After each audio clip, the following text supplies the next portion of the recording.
नमस्कार दोस्तों, मैं आपका दोस्त दीपक मुत्रेजा। आने वाला समय विधानसभा चुनाव का है। विधानसभा चुनाव के लिए सभी पार्टियां जोर शोर से तैयारियों में भी लग गई है। न केवल पक्ष बल्कि विपक्ष ने भी कमर कसनी शुरू कर दी है, क्योंकि चुनाव नज़दीक है और हर व्यक्ति चाहता है, हर पार्टी चाहती है कि उसकी सरकार बने। इसलिए साम दाम दंड भेद सभी नीतियों को अपनाना जो है सभी पार्टियों ने शुरू भी कर दिया है।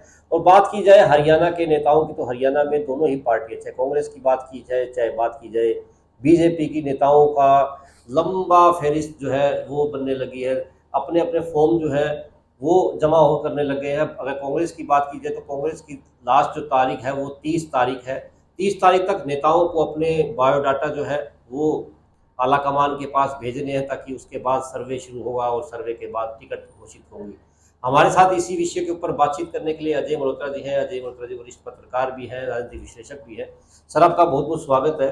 सर, क्या कहेंगे, जिस प्रकार से आने वाला समय विधानसभा चुनाव का समय है और विधानसभा चुनाव के अंदर सभी चाहते हैं कि अब की बार उनका जो है टिकट में नाम आ जाए और चुनाव लड़े, क्योंकि अब की बार कांग्रेस के ज़्यादातर लोग क्यों इतने बढ़ रहे हैं, इनके पास फार्म 1500 के लगभग, जिस प्रकार से आपने बताया 1500 के लगभग फार्म भी जो है वो आ चुके हैं।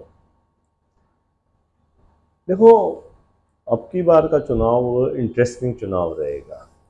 2019 में एक तरफा भारतीय जनता पार्टी की लहर थी और यहाँ तक ये स्थिति थी कि भारत कांग्रेस के लोग ज़्यादा लंबा चौड़ा चुनाव लड़ने के लिए भी तैयार नहीं थे।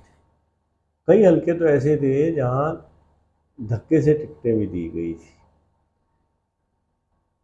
बट जो पीछे लोकसभा चुनाव हुआ हरियाणा का, हरियाणा के संदर्भ में कह रहा हूँ, जहाँ 10 में से 5 सीटें कांग्रेस ने जीती और 5 ही भारतीय जनता पार्टी ने। और जो वोट शेयर था वो इंडिया गठबंधन का एनडीए से हरियाणा में ज़्यादा था। और हरियाणा एक ऐसी स्टेट थी जहाँ इतना बड़ा वोट शेयर इनको मिला। उसको लेके कांग्रेस के लोगों में उत्साह है, हौसला है।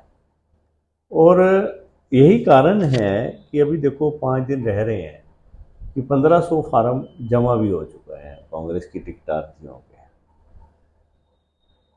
कांग्रेस, मेरे को ये लगता है कि ये सारा एक स्ट्रेटेजी के तहत कर रही है और उनको ये लगता है कि हम ज़्यादा से ज़्यादा फार्म भरवाएंगे तो पार्टी का प्रचार ज़्यादा से ज़्यादा हो। ये है उनका इसमें। सर, जिस प्रकार से 1500 फॉर्म, जिस प्रकार से आपने बताया कि कांग्रेस के जमा हो चुके हैं, 90 हल्के हैं सर, 90 विधानसभा के अंदर से केवल 90 लोगों को ही टिकट मिलेगी। 1500 लोग, यानी कि काफ़ी ज़्यादा जो है आंकड़ा बढ़ता जा रहा है। पहला सवाल सर मेरा यही है आपसे कि इतने सारे लोग जो अब तक जो है देखा जा रहा था कि कोई टिकट लेने को भी तैयार नहीं था कांग्रेस की, अब लगातार फहरिस्त जो है सर लंबी होती जा रही है। देखो, कांग्रेस का मैंने आपको पहले भी बताया कि 1500 कैंडिडेट इसलिए तैयार हुए कि लोकसभा चुनाव के अंदर कांग्रेस की स्थिति बहुत अच्छी थी, तो उन्होंने ज़्यादा वोट आए थे, तो लोगों में अब की बार उत्साह है। सर, अगर इतने सारे लोग जो है फॉर्म भरेंगे, 90 लोगों का चुनाव जो है आला कमान कर देगा, जो बाकी जो लोग बचेंगे, क्या लगता है सर आपको, क्योंकि उनके मन में भी इच्छाएं हैं। उनमें से आधे लोग तो जो ऐसे भी होंगे कि टिकट नहीं मिलेगी तो फिर भी वो चुनाव लड़ेंगे, मतलब कि भीतरघात वो ज़्यादा दिखाई देगा। हाँ, ये तो देखो दोनों बातें हैं इसमें। अगर आपके पास ज़्यादा कैंडिडेट आएंगे तो बाद में जूत पजाम भी ज़्यादा होगा। लेकिन कांग्रेस की मेरे को ये स्ट्रेटेजी लगती है कि प्रचार जिन दिनों टिकट बंटने का टाइम है उसका कैसे ज़्यादा से ज़्यादा फायदा उठाया जाए। आपने लोकसभा चुनाव में देखा कि चुनाव की डिक्लेरेशन 2 महीने पहले हुई थी, बट कांग्रेस ने टिकटें बांटी 1 महीना पहले। तो कांग्रेस को जो 1 महीना बीच का था वो टिकटों को लेके बड़ा प्रचार मिला। इसको टिकट मिलेगी, उसको टिकट मिलेगी, अगर इसको मिली तो ये हारेगा, ये जीतेगा। ये प्रचार होने से कांग्रेस को एक बिना पैसे का, बिना कुछ करे ये प्रचार मिलता रहा। और जब वोटर्स के बीच में इस चीज़ का प्रचार होता है, जब वोटर्स अपने अपने लेवल पे, चाहे डिजिटल फॉर्म पे चले जाओ या वोटर्स चले जाओ, वो अपने कयास लगाते हैं, उससे पार्टी को एक प्रचार मिलता रहता है। और जब आखिरी में टिकटें बंटने का समय आता है तो वो इतना इस कदर वोटर होता है, वो बंध चुका होता है, क्योंकि उसके दिमाग में सारा दिन मेरा कैंडिडेट ये हो सकता है, मेरा ये हो सकता है कांग्रेस में, जिसने कांग्रेस माइंडेड है जो, तो वो अल्टीमेटली जब वो टिकट के टाइम टिकट आएगी उस समय, तो उसके लिए फिर ये कैंडिडेट मायने नहीं रखता। फिर उसको ऐसे लगता है भी तुम तो अब पार्टी को वोट दियो। अब आपने देखा हो कि राहुल गांधी नरेंद्र मोदी जी के मुकाबले वो वाली शख्सियत नहीं थे, बट फिर भी कांग्रेस हरियाणा में 5 सीटें जीत गई। वो चुनाव क्या था, मोदी बनाम कांग्रेस, एंटी मोदी बन गई। तो जितने लोग भारतीय जनता पार्टी के खिलाफ थे वो क्लब हो गए। उन्होंने फिर ये नहीं देखा भी कैंडिडेट कौन है, कैसा है, उन्होंने भाजपा के खिलाफ वोट डालना था और पार्टी के हक में डालना था। उन्होंने फिर कैंडिडेट नहीं देखा, तो इसलिए वो लोग उधर चले गए। तो इस चीज़ का मेरे को लगता है कि कांग्रेस ने एक सोची समझी स्ट्रेटेजी बनाई है कि ज़्यादा से ज़्यादा कैंडिडेट्स को भरने दो ताकि उनको प्रचार मिले। सर देखो, जिस प्रकार से 90 विधानसभा है हरियाणा के अंदर और 1500 लोग अब तक फॉर्म भर चुके हैं, हालांकि अभी समय और भी बचा हुआ है, और भी लोग जो है अपने बायोडाटा जमा कराएंगे, तो इट मीन्स उनको सबको कहा जाएगा कि आप फील्ड में जाकर के काम करो, अपनी तैयारियां शुरू करो। कहीं ना कहीं जाकर के पार्टी का प्रचार वो लोग करेंगे।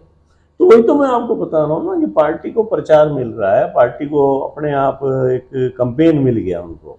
और जब आखिरी में जब टिकटें बटेंगी तब तक लोग माइंड सेट बना लेंगे कि मैंने इस पार्टी को टिकट देना है, उसके सामने फिर विरोध काम नहीं करेगा। वो कैंडिडेट अगर बाद में उसको टिकट नहीं मिलता, मान लो 9 में से 1 को मिला, 10 में से 9 को नहीं मिला, वो 9 जाके खिलाफत भी करेंगे तो उसका इतना ज़्यादा असर नहीं पड़ेगा। मतलब कहीं ना कहीं माना जा सकता है कि कांग्रेस इस बार हर तरीके से अपने आप को जीतने के लिए हर प्रकार की स्ट्रेटेजी जो है वो बना रही है, ताकि आने वाले समय के अंदर सरकार जो है वो बन सके।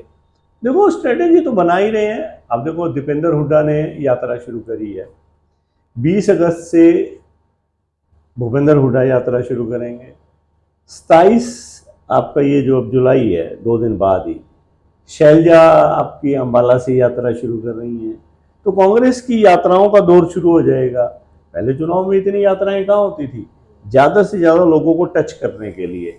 और कांग्रेस हाईकमान की ये स्ट्रेटेजी है, उन्होंने वो एक तीर से 2 शिकार कर रहे हैं। एक तो पार्टी का प्रचार और प्रसार के लिए कर रहे हैं, ज़्यादा से ज़्यादा नेता बाहर निकलेंगे तो पार्टी को फायदा होगा। दूसरा, वो ये नहीं चाहते कि कोई एक गुट ज़्यादा हावी हो पार्टी के अंदर।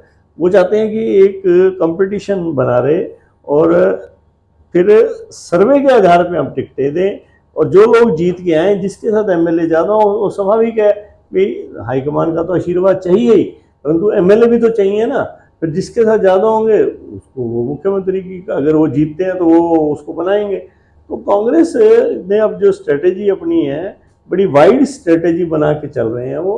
क्योंकि देखो भारतीय जनता पार्टी को आप कंपेन में नहीं हरा सकते, क्योंकि भारतीय जनता पार्टी के पास जितना एक कंपेन के लिए मैटर है, या उनके पास पैसा है, या उनके पास रिसोर्सेज हैं, तो भारतीय जनता पार्टी को आप कंपेन में जल्दी से नहीं हरा सकते। तो इसीलिए कांग्रेस को पता है कि जो भाजपा का कंपेन होगा बहुत अग्रेसिव होगा, तो उन्होंने भी अब अपने तरीके से इस कंपेन को हवा देनी शुरू कर दी है। सर, जिस प्रकार से जब लोकसभा चुनाव था पिछले दिनों भी हम लोग अब जब चर्चाएं करते थे, तो एक बात निकल के आती थी कि कांग्रेस को फायदा तब होता है जब उनके पार्टी के वर्कर आपस में कंपटीशन करते हैं। पार्टी के नेता अगर आपस में कंपटीशन करेंगे तो कहीं ना कहीं पार्टी का बूम जो है वो बढ़ेगा और उनको फायदा भी होगा।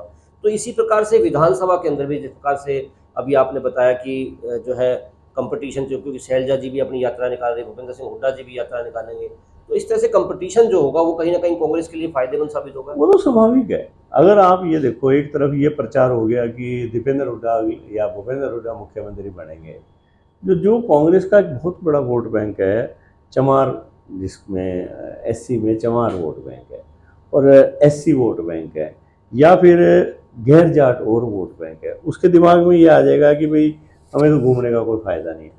कांग्रेस हाईकमान ने बड़ी एक सोची समझी रणनीति के तहत मेरे को लगता है कि अब शैलजा को मैदान में उतारा है। शैलजा के साथ भी रणदीप, वीरेंद्र सिंह वो भी यात्रा में शामिल होंगे। तो कांग्रेस अपने सभी गुटों को सक्रिय कर रही है और इनको स्पष्ट कर दिया है भी टिकट दी जाएगी सर्वे के आधार पे। अब जितने लोग फॉर्म भरेंगे उन सबको सर्वे एजेंसी को उनके नाम दे दिए जाएंगे। वो उनके सामाजिक स्थिति, उनकी राजनीतिक स्थिति, उनकी उम्र के हिसाब से उनका प्रभाव क्या है वो डाटा इकट्ठा करेंगे और फिर वो एक शॉर्ट लिस्ट करके हाईकमान को दे देंगे। तो कांग्रेस ने भी पूरी स्ट्रेटेजी के साथ अपना काम शुरू कर दिया है। मतलब चाबी भरनी जो है वो शुरू कर दी है नेताओं को, और उस नेता जो है वो जिस प्रकार से गाना वो करता है, जितनी चाबी भरी राम ने उतना चलेगा खिलौना, उसी प्रकार तो से स्वाभाविक है दीपक जी। देखो, भारतीय जनता पार्टी ने भी अपनी स्ट्रेटेजी पूरी बना ली है।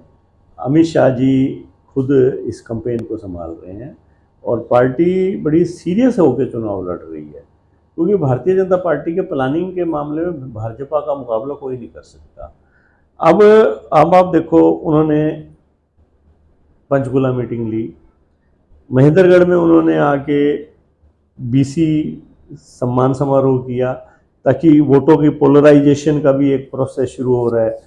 और आप हरियाणा में भी देखो, नायब सैनी जी उन्हीं की पार्टी की जो कई योजनाएं थी उनको बदल रहे हैं। फॉर एग्जांपल, सरपंचों की पावर को बदला, उन्होंने जो नगर परिषदों के वो प्रतिनिधि हैं उसमें बदलाव ला रहे हैं वो। और जिस प्रकार से और भी वर्ग हैं जितने, उनकी मांगों को लेके वो रिजिडिटी नहीं है पार्टी के अंदर। पार्टी समझ रही है कि अब जिद में कोई फायदा नहीं है। और दो केंद्र के मंत्री भी हरियाणा भेजे गए हैं और पार्टी कई एक नहीं 4 सर्वे एजेंसियों से पता लगा रही है भी कौन से विनिंग कैंडिडेट हैं पार्टी में। और फिर परिवारवाद का टैग अब की बार हटाएंगे, ये परिवारवाद को भी अलाउड करेंगे। तो भारतीय जनता पार्टी भी अब की बार अपने तर्कश के सभी तीर इस्तेमाल करेगी। कहीं ना कहीं जी सर, मूड उनका भी यही है कि हम जो है तीसरी बार फिर से जो है सरकार बनाए हरियाणा के अंदर। यही स्थिति कांग्रेस की भी है, कांग्रेस भी चाह रही है कि हरियाणा के अंदर सरकार बनाए, और कंपटीशन अच्छा जो है वो देखने वाले समय, आने वाले समय के अंदर मिलने वाला है लोगों को।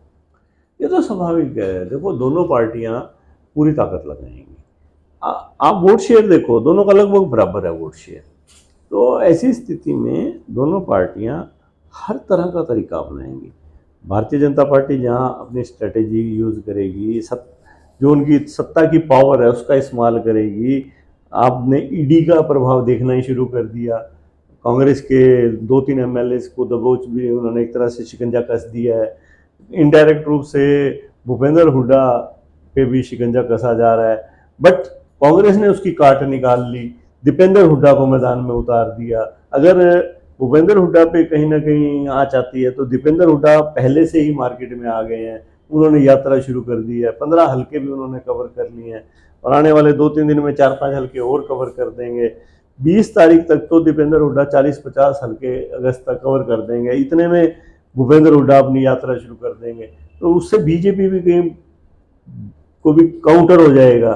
तो दोनों पार्टियां शह मात का खेल अब खेल रही हैं। बिल्कुल दोस्तों, आने वाले समय के अंदर आपको काफ़ी मज़ेदार जो है चुनाव देखने को मिलेगा। मज़ेदार यूँ कहा जा रहा है क्योंकि दोनों ही नेता अब आपके पास आने वाले हैं, दोनों ही पार्टियों के, और आपके पास आकर के आपके आगे हाथ भी जोड़ेंगे और आपसे वोट की अपील भी करेंगे। अब तक तो ऐसा होता नहीं था, क्योंकि नेताओं के पास आप लोग जाते थे 5 साल तक। अब 5 साल ख़त्म होने वाले हैं तो नेताजी आपके घर पे, अपने दरवाजे पर आएंगे वोट मांगने के लिए। आपने खुद डिसाइड करना है कि किस नेता को जिताना है, किस पार्टी को सरकार बनाने के लिए मौका देना है। खैर, अब आपके हाथ में चाबी होगी ये। और आज के लिए बस इतना ही, कल फिर दोबारा मिलेंगे नई खबर के साथ।